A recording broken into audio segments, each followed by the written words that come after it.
வணக்கம் குழந்தைகளே. சென்ற வகுப்பில் பெருக்கலோட அறிமுகத்தை பற்றி நாம் தெரிஞ்சுக்கிட்டோம். அதில் நம்ம என்னென்ன படித்தோம்?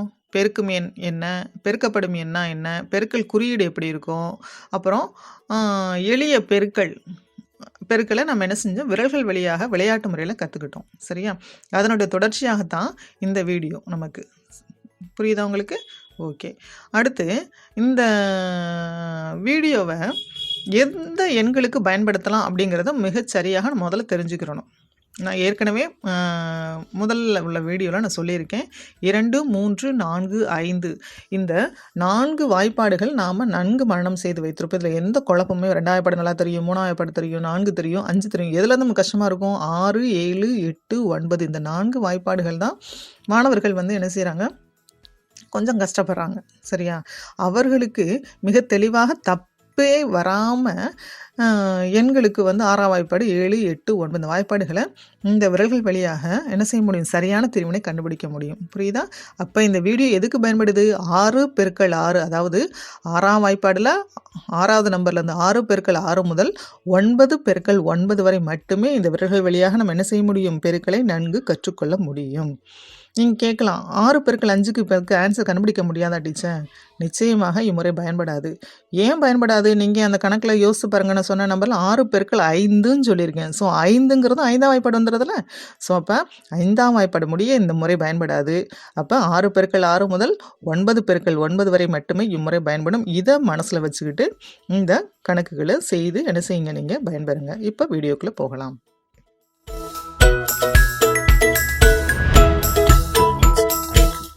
கணக்காக 8 பெருக்கல் 9 இந்த பெருக்கலுக்கு நான் இப்போ தீர்வு கண்டுபிடிக்க போகிறேன். சரியா?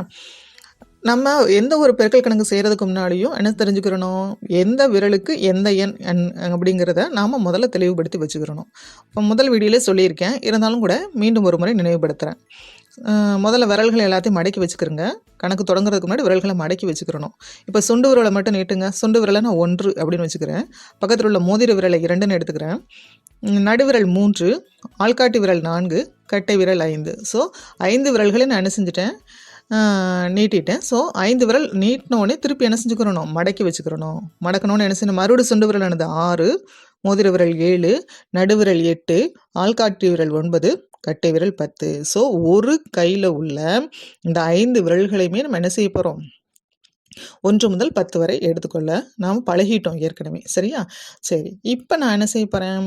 கணக்குக்கு வருவோம். 8 பெருக்கல் 9 அப்படிங்கிற கணக்குக்கு நான் இப்போ தீர்வு கண்டுபிடிக்கணும். அப்போ ஒரு கையில் நான் என்ன செய்ய போகிறேன்? 8ங்கிற எண்ணை நான் எடுக்கணும். மற்றொரு கையில் என்ன செய்யணும்? 9 என்ற எண்ணை எடுக்க போகிறேன். சரி, இப்போ நம்ம கணக்குக்குள்ளே போகலாம். சரியா? வாங்க.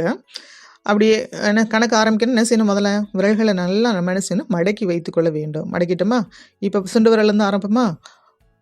1, 2, 3,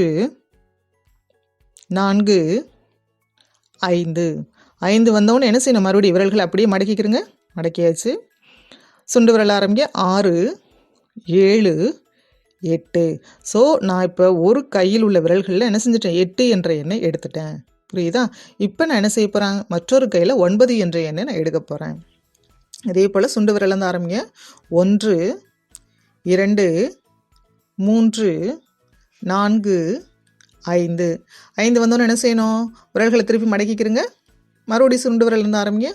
6, 7, 8, 9. புரியுதா? இப்போ மற்றொரு கையில் என்ன எடுத்துட்டேன்? 9 என்ற எண்ணை நான் எடுத்துட்டேன்.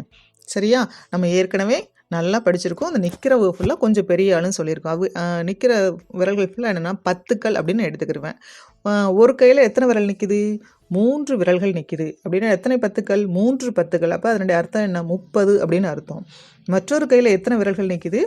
4 10கள் நிற்கிது. அப்படின்னா என்னது? 40 என்று அர்த்தம். ஸோ இந்த கையில் ஒரு 30, மற்றொரு கையில் ஒரு 40. ஸோ 30யும் 40 என்ன செய்யணும்?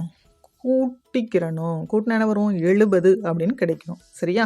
ஸோ நிற்கிற ஆள்லாம் 10கள், நான் பெரிய ஆள். சரி, அப்போ விரல்கள் மடக்கி இருக்குல்ல, அந்த விரல்கள் என்னது? 1கள் அப்படின்னு எடுத்துக்கிறணும். ஒரு கையில் எத்தனை வச்சுருக்கேன்? 2 விரல்கள் மடக்கி வச்சுருக்கேன். மற்றொரு கையில் ஒரு விரல் மடக்கி வச்சுருக்கேன். சரியா? அப்போ இந்த மடக்கிய விரல்களை நம்ம 1கள் என்று எடுத்துக்கொள்ள வேண்டும்.